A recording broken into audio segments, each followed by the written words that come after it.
Today's podcast is presented by Creative Cabana and Story Makes Media. Hello and welcome to this week's episode of the How to Film Weddings podcast. My name is Nick Miller and I am joined once again. You might be tired of it, but it doesn't matter because John and I do this together. So I am joined by John Bunn again on the podcast for the 330 something time, something like that. So anyway, John, how are you doing today? What if my name changed to John Bunn again? John Bunn again. Not only are you John Bunn, you are John Bunn again. Yeah, John Bunn again sounds less embarrassing in junior high, honestly, than Bunn was. I'm doing really well. This is a big week for us over here in How to Film Weddings land. We're opening up the doors to the How to Film Weddings course, so we've been working on that, answering lots of questions about all of that, and we'll get into it a little bit, but as this week sits, I'm getting really close to heading out to Georgia to a wedding. Beautiful wedding. Can't wait to do it. Super ideal buyer. Around a $25,000 booking all in. I think they're still adding things. But more importantly, this couple is my ideal buyer. The bride is such a big fan. And so I'm just gearing up for that. We've got Blake, the editor, going with me, and we've got some behind the scenes being recorded at that wedding. It's going to be 4 days in Georgia. We're riding on a boat. We're doing a rehearsal dinner, a welcome party, bridal brunch, golfing, wedding day. We're doing all kinds of stuff. We're going to do a shoot with the couple at walking around the town.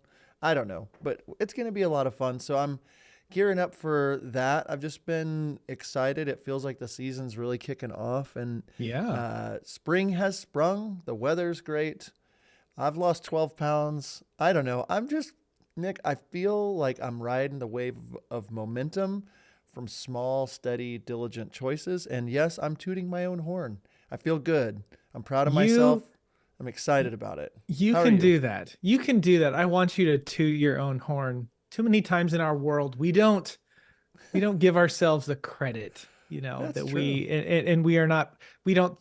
it's bragging to me to say, I am proud of the things that I have done. And this is what I've done. So that's good. You're good by me. I'm glad that you're doing that. I am doing well, lately? Man. So there are a couple things that, outside of our course that John and I are working on behind the scenes that I am getting very, very excited about that, that's what I can say right there. And then that's it, just behind the scenes stuff. But I'm very excited about that. Easter egg. I don't know. Weeks ago, bro. Yeah, I know. But maybe in a few months time, you'll go back and know what we were talking about whenever we talk about that. Then, so you can hang on for that sort of stuff. This upcoming weekend, okay, I am going to a Wichita Wind Surge baseball game, which is the Wichita minor league team. But you know what's so fun about minor league baseball teams is they randomly change their name like 4 times in the season, and they have alternate jerseys and alternate names. And this Friday night, I'm going to watch the Wichita Chili Buns. That's right, the Wichita Chili Buns, because in some parts in the Midwest, people eat a bowl of chili with a cinnamon roll. Like, that's a thing. Like, I didn't really know that. Do you do that in Tulsa? We do not do that because we're not psychos. Okay, but I'm not just talking about like chili. Like, I take a spoonful of chili, I eat it all, then I eat. I mean, there's some people that literally put their cinnamon roll in the chili. Gross. It's crazy. Anyway, I'm gonna it does sound gross, but that's what the hat is. It's a bowl of chili with a cinnamon, and I'm gonna buy it and I'm gonna wear it, and it's gonna be awesome. I can't wait to see it. So you're proud of something that we can't talk about, and you're eating, or you're going to a baseball game. That's what's up. Yeah. I don't. My next wedding isn't until the fall, and so I'm just looking for all sorts of things, other things for me to be. Yeah. So. Yeah, for sure. I mean, I'm happy about the cinnamon rolls. People out there, I don't recommend trying it, but what I do recommend trying is I recommend you trying to head over, not even just trying, but doing. Ooh. Don't be a trier. This is a good segue. Thank you. You're kind of stalling it, but it's fine. We've done this for so long. At this point, people have just skipped it past until the Yeah, content people starts. aren't even listening probably. But hi, three of you that are listening.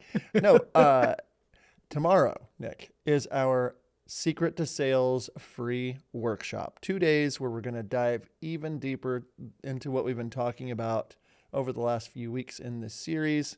howtofilmweddings.com/sales/sales. You're going to get a whole lot of freebies from our course. I said slash sales. Oh, It's okay. Because to me, it sounded like you said howtofilmweddings.com/sales. Not two it's of them, not just one. right, right. It's not slash sales. It's just one slash sales. Yes, just Yeah, yeah. howtofilmweddings.com/sales. Okay. And we've got a bunch of freebies. We've got some clips from behind the scenes at a wedding, me booking uh, expensive weddings, PDF free thing, a lot of free stuff from our course because we want you to go check it out. If Yeah. you're trying to build a six-figure wedding film business, this is going to be that handbook, the 10 steps to take you to a six-figure wedding business, shoot weddings that you love, work with couples you love, and make more money than you thought possible. It can be done even in a bad economy. Check that out though. So tomorrow is when we're starting that. Mhm. Which is howtofilmweddings.com/sales. which is April 16th. If you are listening to April 16th of 2024. So if you're listening to this later, you might have missed it. But Yeah, if there's you're probably some listening, replays. there's probably some replays and that sort of stuff. So anyways, howtofilmweddings.com/sales.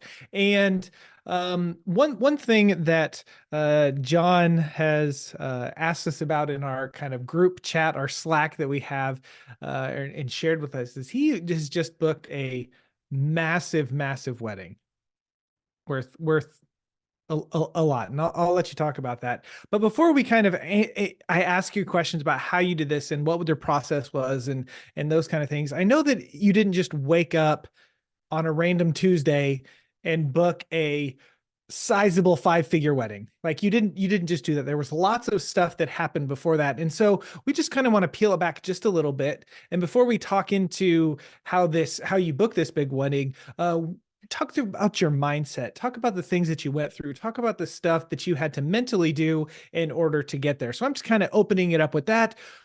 Where did you start this? When did you start this? How did this come about? So I also want to preface this conversation with not only is this booking that we're going to talk about and the bookings that I've been getting much more sizable on the dollars side of things. I've done weddings that I absolutely hated where I got paid 20 or more $1,000. The thing that's been really interesting about my mindset and changing to focus on my ideal buyer and showing off exactly what I want to shoot and changing the copy on my website and all this stuff is I want to attract my ideal couples and I want to repel my non-ideal couples that don't see the same way as me or don't want me to be at their wedding. I don't want somebody that just wants to pay me a lot of money. I'm not into weddings for that reason. I don't think it's a bad reason, but that's not me. So this isn't just an episode about like, well, how can I make more money? My goal and our goal with our course is to show you how to make the most money possible while at the same time working with people you want to work with and creating work that you want to create. So for instance, Nick, the kind of work he's loving and the work he's loving puts him in between the $10,000 and $20,000 bookings. And in the bookings that he's got above that, some of them, he was like, I'm not really digging these weddings. I want to pull back the pricing because I'm not, the other two, legs of the tripod here are not, I'm not excited about this work. I'm not excited to work with these couples. Like, I don't want to go book a six-figure wedding where I never talk to the couple. I never meet anybody. So knowing the mindset, the stuff we've been talking about the last few weeks, I found myself in a predicament kind of, Nick, I think it was when we first started really hanging out and doing the podcast. I feel like the first episode that we did was more about like how I booked my first $5,000 wedding. And, I was kind of in this range, the $5,000 to $8,000 range for a while. And I thought, this is good enough. This is where I want to be, but I would be backlogged. I would be working with a lot of couples I didn't want to work with. And I just remember you talking about how you were about to do a rebrand with Wild Oak Films and how important that was. And I was annoyed at you because it's like Redeemed Productions is fine. My mid at best logo is fine. I'm booking $8,000 weddings. And I just remember watching you, and I'd love to throw it over to you, go through the mindset that, like, you had to change a lot about you to take Wild Oak Films from where it was in 2016 to where it was in 2020. So one of the things we really want to talk about in this episode is that the change began to booking weddings at a top dollar amount, working with those couples we love, and creating work we love. It changed when we started to change internally first. What did that look like for you? Yeah. I think for me, I fall more on the creative side of things whenever it comes to owning a wedding video business. That's as we've shared before, and I think it was Christy from White and Reverie that shared a long time ago that, like, this industry is so unique because we have people that genuinely want to make money and they are really, really good at business.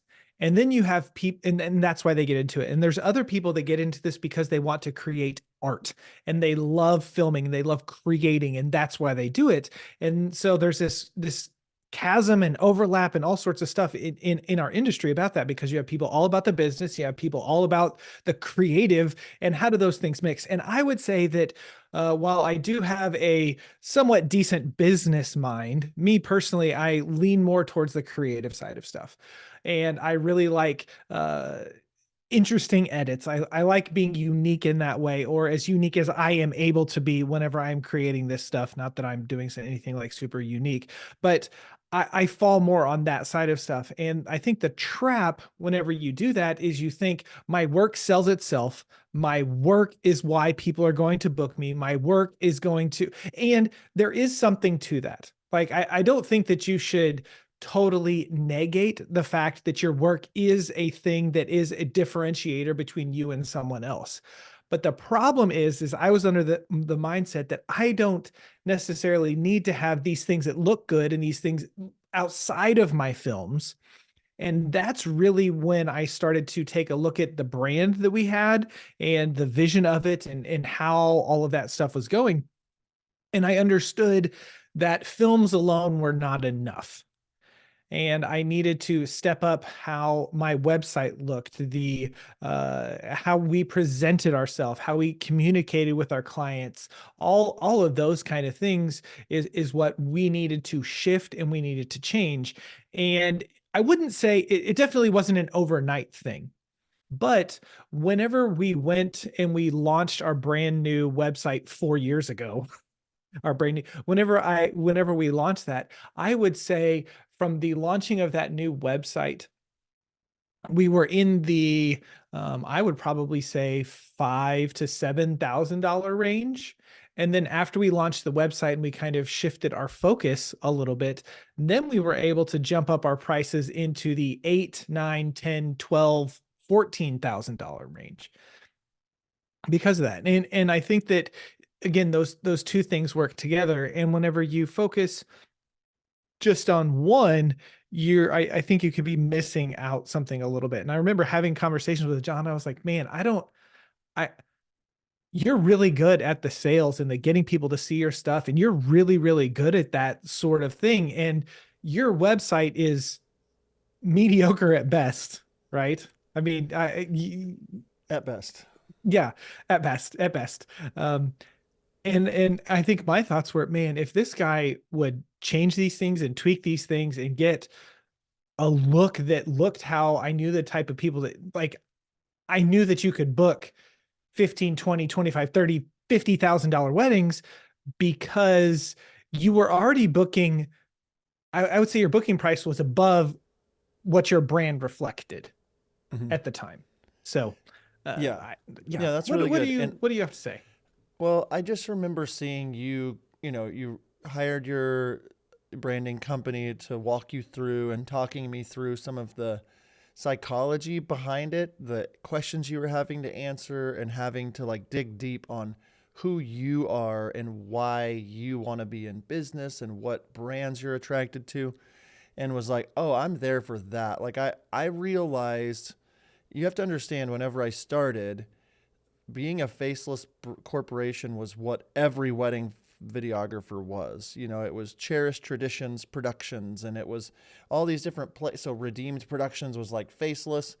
Like I was worried that brides wouldn't want to book me because I'm a male, you know, and like just, oh, they won't be comfortable around me. And I just remember I started to dissect the couples I really liked working with were the ones that were the most like me in what they wanted out of a film and what they would have wanted in a wedding film. And I just got addicted after I saw you continually raising your prices and raising your prices. And I knew that my work was solid, but it was vanilla. And I knew that I could up that and at the same time up my branding up. And so 2020 started that process and officially launched John Bunn Films, my rebrand a couple of years back. But it changed my entire mindset. And I've been saying this a lot in mentor sessions that I've been having, is that, you know, when I liken it to going to the gym or hiring a personal trainer or getting fit, as I mentioned earlier, if you skipped past it, I'm on my way to becoming effing elite. Pardon my language. But, but for real, like whenever I show up at the gym on day one this year after getting back from our mastermind retreat, I felt fat. I felt disgusted with myself. I had let myself gain 20 pounds over the last 2 years. I had a lot of life stuff going on. And I was like, I had to change my mindset on day one to get to where I'm at now on day 100. And I'm not where I want to go yet. I'm on the path to it. I'm a lot further. But a lot of people say, well, yeah, it must be nice to be over there on day 100 in your business. Whenever I get to day 100, then I'll start raising my prices. Then I'll start charging more. And I realized that if I wanted to get to the day 100 in my business, I had to get a really clear goal of where I wanted to go, a really defined mission on where I wanted to be heading. I needed to know in depth who I wanted to serve and why. And then I needed to live that brand. I needed to speak directly to those people, and it was going to take time. Day one of me doing that, I didn't book big weddings. I didn't book big weddings for a while. And so I liken that to going to the gym. Whenever you're on that day one or that early stage, you have to start doing things that fit people do as if you're already fit. On like your mindset has to be, I've got washboard abs. I've got bulging biceps. I've got a strong back. I've got whatever it is. And that you have to just do that. You can, I think that maybe you and me were having a conversation. Yeah, you were having a conversation the other day about you finish a workout and you're feeling real buff and you look in the mirror, you look down and you're like, I'm still fat. What's going on? And, you know, you do all this work that we've been talking about during this series of, you know, defining your ideal buyers, getting all that ready. And you think, well, I did all this work. Why aren't all the bookings showing up? And it's like, you're really at step one at that point. And so in 2020, my mindset shifted. I did the rebrand. It took about 1.5 years to really get it up and running. And I did that rebrand and I said, I'm a $25,000 wedding filmmaker. That's what I am. I'm currently charging $12,500, which is a lot of money, but everything I do from this point is that. I'm a $25,000 filmmaker. Yes, Nick. As you were just saying that, one of the things that I've picked up probably, you know, from you and other people that are way smarter than me whenever it comes to this. And you're talking about, you know, being a $25,000 versus a 12,005, you know, it's like, I would see this all the time when I was a youth pastor, and that the 15-year-old that has a problem with relationships, you know, with their boyfriend, whatever, they would go to their 15-year-old friend that had little or less experience than they had to get advice.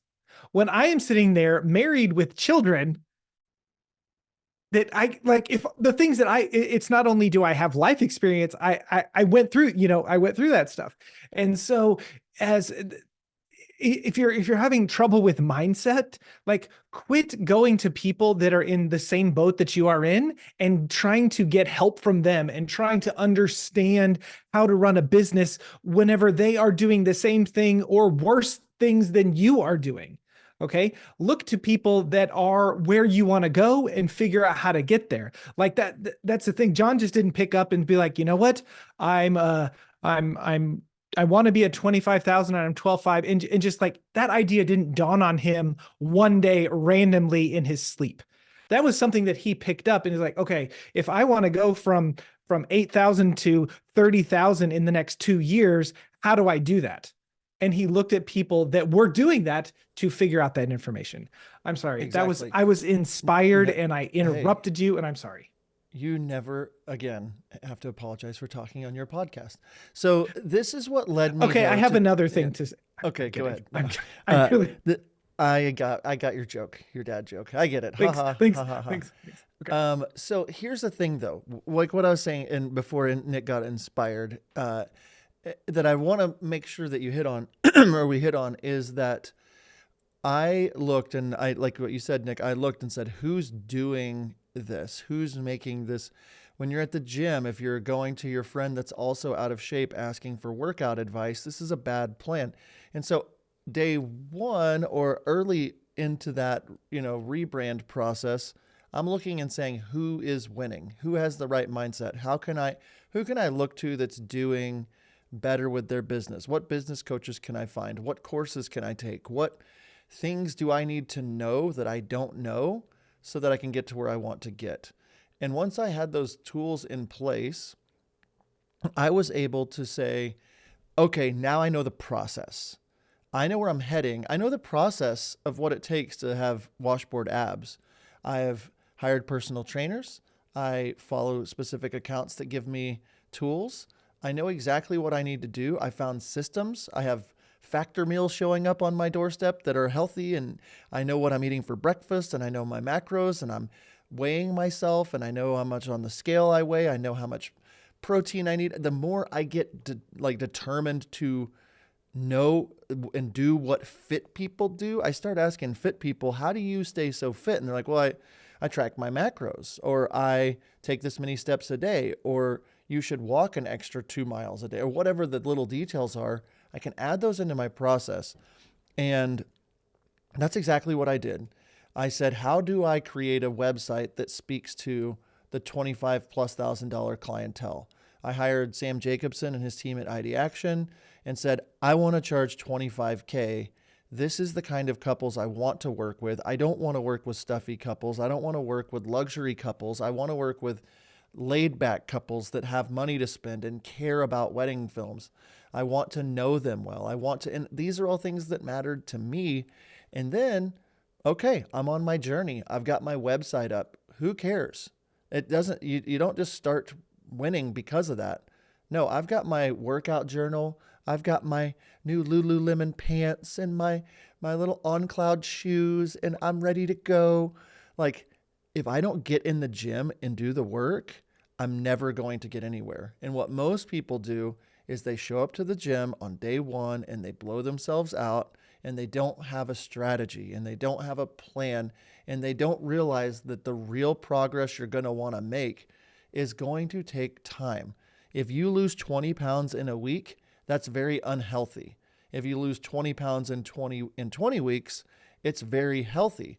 And so I didn't want to make 40 Instagram posts on week one. I didn't want to call and reach out to 50 wedding planners on week one.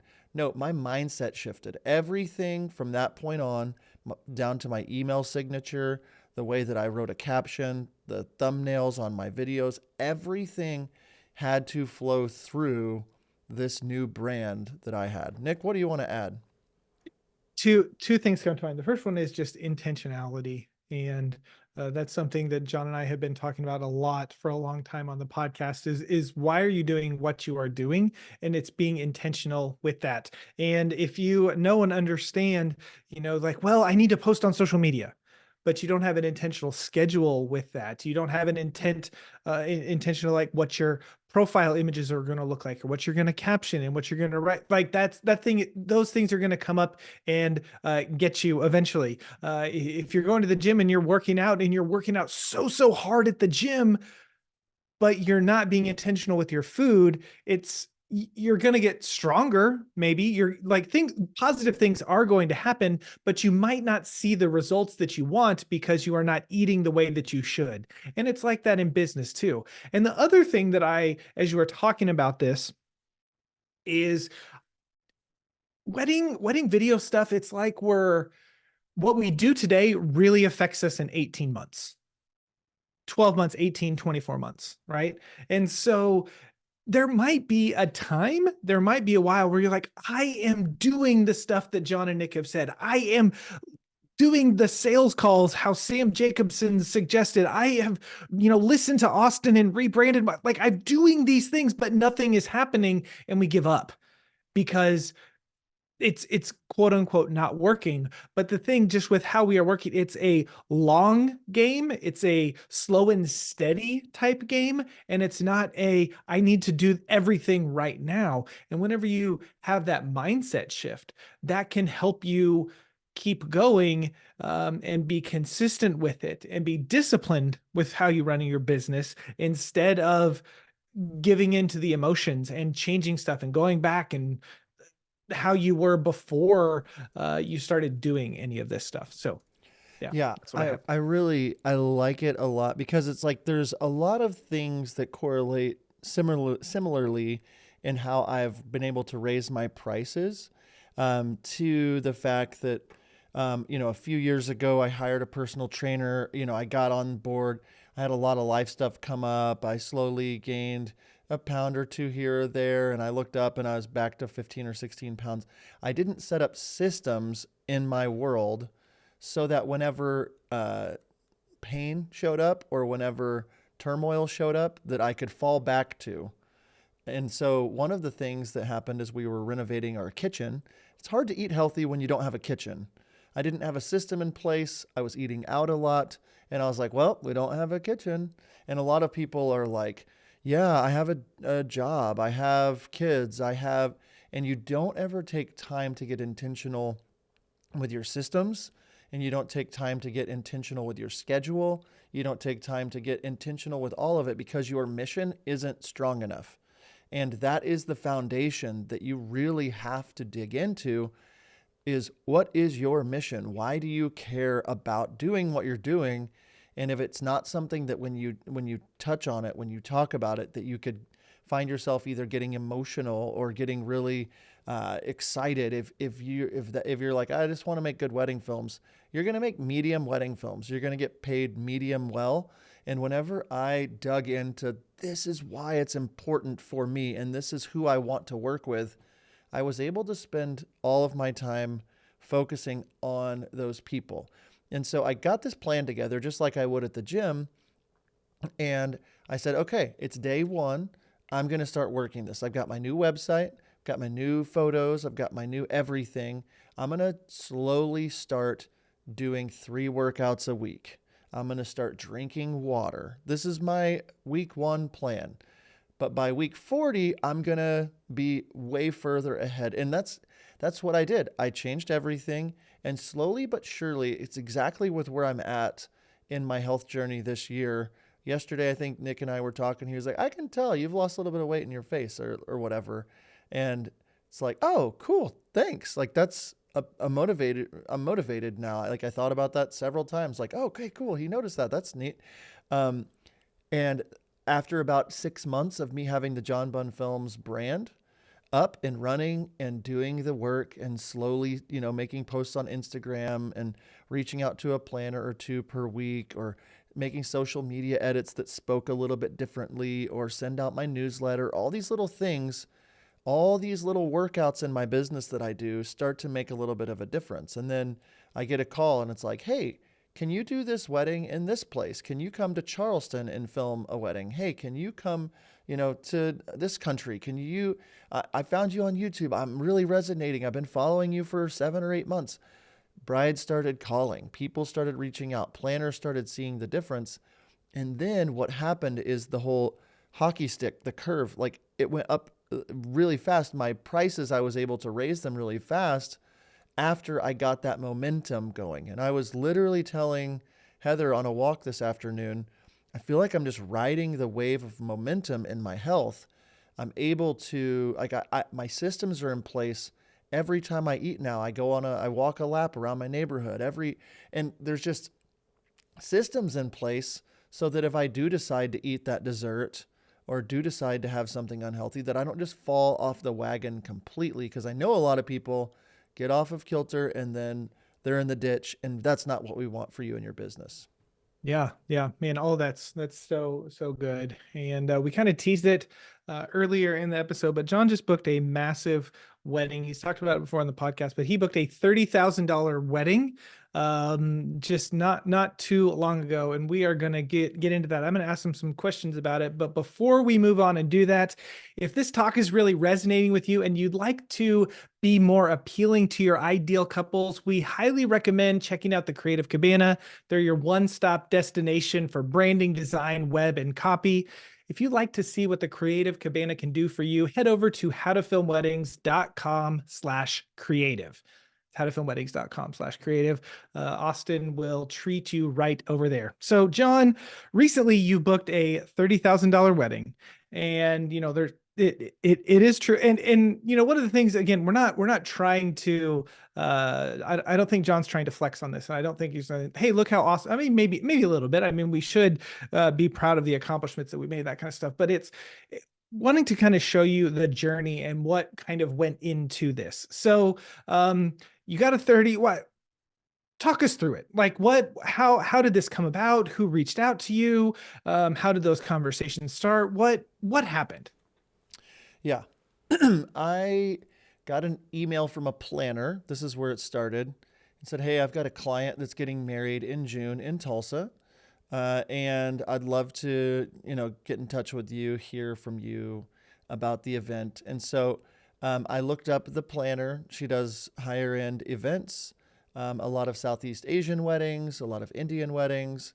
And I haven't shot one of those in a while. I was just kind of going into it knowing, okay, this might be an Indian wedding. This might be for an Indian or Southeast Asian couple somewhere, not in the Western world. And I was like, yeah, I just want to be aware of that. I looked up her Instagram and got to know who she was, this planner, before I reached out so that I had some information. I sent her an email, and I also got on a text thread with her, and we just started texting back and forth. And the way that I used my words is I'm a $25,000 filmmaker. And now I've been booking weddings for $25K. So like I'm confident in myself in this realm. And so, yeah, I sent her an email, said, I'd love to hear about the client. She started kind of communicating, well, they've got, this budget. And I said, okay, that's something I might be able to work with. But I want to know more about them. She started asking a lot of questions, and I found out that they were doing an Indian ceremony in Tulsa and a Western ceremony in Oregon. And I was really intrigued by that because they were like, yeah, we're looking for somebody in Oregon to do that. And I said, well, are they interested in potentially having me do both? Like I could go and blend the two weddings, or if they hired somebody in Oregon to do footage, I could try to use it in my edit. I was just starting to collaborate and give them ideas. And they were really taken aback by the fact that I'd be willing to let somebody else collaborate with me or shoot with me, and just my attitude was to serve them first. And so anyway, that's how the conversation got going. It's like, hey, we've got this wedding. It's basically 4 days, 2 cities. And that allowed them to basically double their budget. So the planner went back and forth with the bride. That was what the bride wanted for the time being. So I was great with it.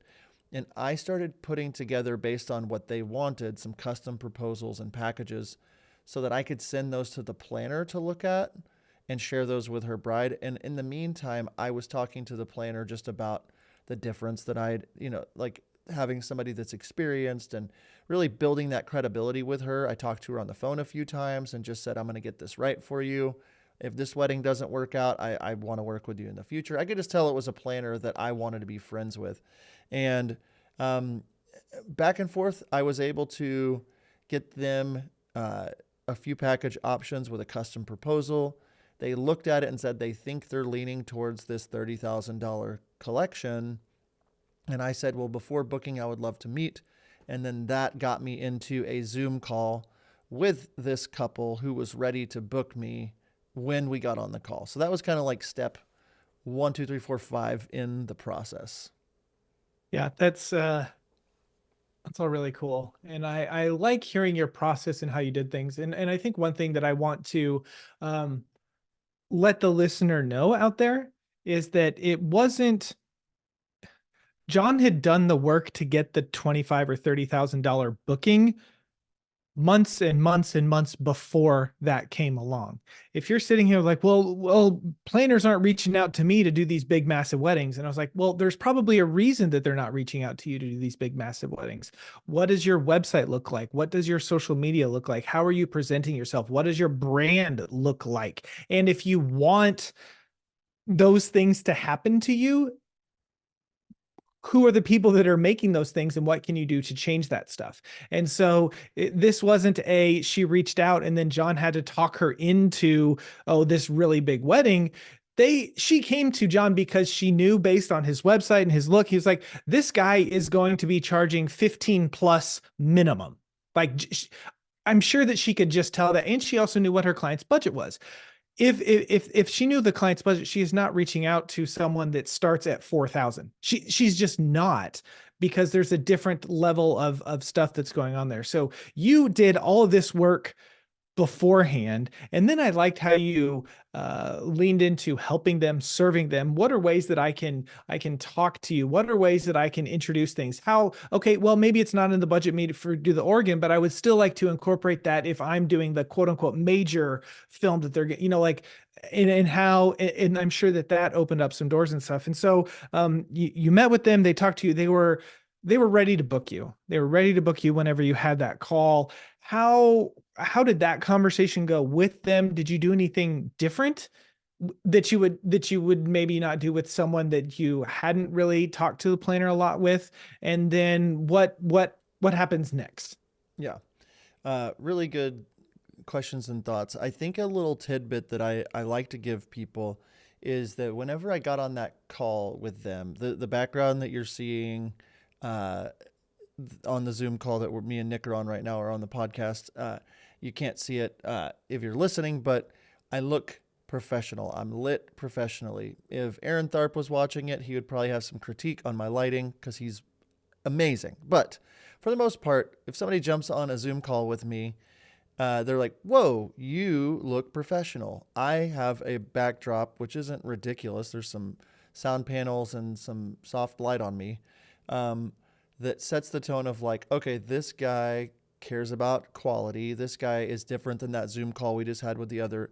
But my tidbit of knowledge is I assumed the sale from the very beginning. I talked to them as if this thing was a done deal. And I said, here's what I do. Here's what I'm going to do at your wedding. Here's how. And I just got to know them and got to learn their story. I took notes on their pain points, and I just walked them through a standard chit chat. Most of the hard work had been done beforehand, which is different than what I usually do. It's usually the proposals come after. So I just got to know them and was honest with them. I said, I haven't done a Southeast Asian wedding in about 6 years. I would love to. I think it'd be a lot of fun. I love Indian weddings. I love being part of them. I think they're beautiful. I love to tell the story. But I just was there to serve. I did everything I could to serve. And so, yeah, it was just a chat about what we had put in the collection. Did it make sense? Which one of them were they leaning towards? Not were they leaning towards a package or collection? It was which one are you leaning towards? And the top one was a $30,000 package that included a day in Oregon. It included 2 days in Tulsa, and 3 shooters, and a blended film that was both. That was a 12-minute film, raw footage, teaser films, push play and watch all the live moment kind of films like ceremonies and toasts and stuff. Nothing crazy outside of the deliverables, but you said something that I think is really important. When they came to my site, they did see that it feels more expensive. And maybe you're a wedding filmmaker and you're heading over to johnbunnfilms.com and you're like, I don't get it. Um, you're probably not my ideal buyer. And I'm okay with that. And like, I spent the longest time trying to be uh, impressive to filmmakers, or thinking like, how can I make this cool for me? And when I dug in with Sam and his team, it was like we determined who my ideal buyer was, and this couple is definitely my ideal buyer. The bride and her mom were the two main players in, figuring out how much was to be spent and different things like that. I went above and beyond. I recorded the call, and she mentioned that her mom was an attorney. And I said, well, let me email this to your mom, this call, so she can watch it. And if she has any questions or about the contract or whatever, that gave me an easy in to say, let me grab your mom's email address and your email address, and just served them. I was like, here's the call. Here's our conversation. It's much easier to see my heart. But the piece of advice that you said that I wanted to get to was, you said it felt expensive. And I was on a mentor session again with one of our mastermind students this week. And I said, when you walk into a Chili's, a restaurant, you can kind of assume that you're going to pay a medium price for medium good food. And some people, our friends Jay and Mac, might say it's excellent food. I would say it's medium good food. Chili's, medium good food. You walk in, sometimes Middle there's class trash on the fancy. floor. Middle class fancy. Yes, shout out at Middle Class Fancy if you don't follow them on Instagram. But you walk in and you kind of know what to expect. There's going to be a waiter that's nice. That's going to be fine. You're going to get some cheap margaritas. You're going to get some chips and salsa. You're going to, it sounds great. It's fine. I don't want to be a Chili's style wedding filmmaker. There's nothing wrong with it. I love Chili's. I love the molten lava brownie. I used to love it in my previous days. But you know what you're walking into. You know that the price is going to be $15, $20 a person. But if you walk into an exclusive or fine steakhouse, like Nick and I like to do once or twice a year, it smells different. It looks different. It's darker, moody light. There's candles on the tables. There's $200 knives to cut your steaks with. There's a waiter that just hands you the perfect food because they learn what you're wanting, and they give you suggestions, and they know culinary art, and the plating of the food is it's a different experience at Chili's and a $200 per person steakhouse. They're both going to get you full. They're both going to get you a wedding film, but I wanted people to feel like they're walking into that exclusive yet really intentional place. And I think that is what immediately attracted them and said, okay, I know we're going to be spending some money for this guy. He's got these accolades. These films are all over the world. There's a lot of copy on there from people saying this was such a great decision. It shows where I've been featured. And all of that really helped add up to what I would consider to be that impression that really took them over the top. So that was that. I know we're running low on time, Nick. We've been talking a long time. I could talk about this for hours and hours. That's why I really want you to head over to howtofilmweddings.com/sales. Jump into that free workshop that starts tomorrow if you're listening on Monday, or watch the replay. But I'll try to abridge the rest of the story, and maybe we'll go into it in detail later.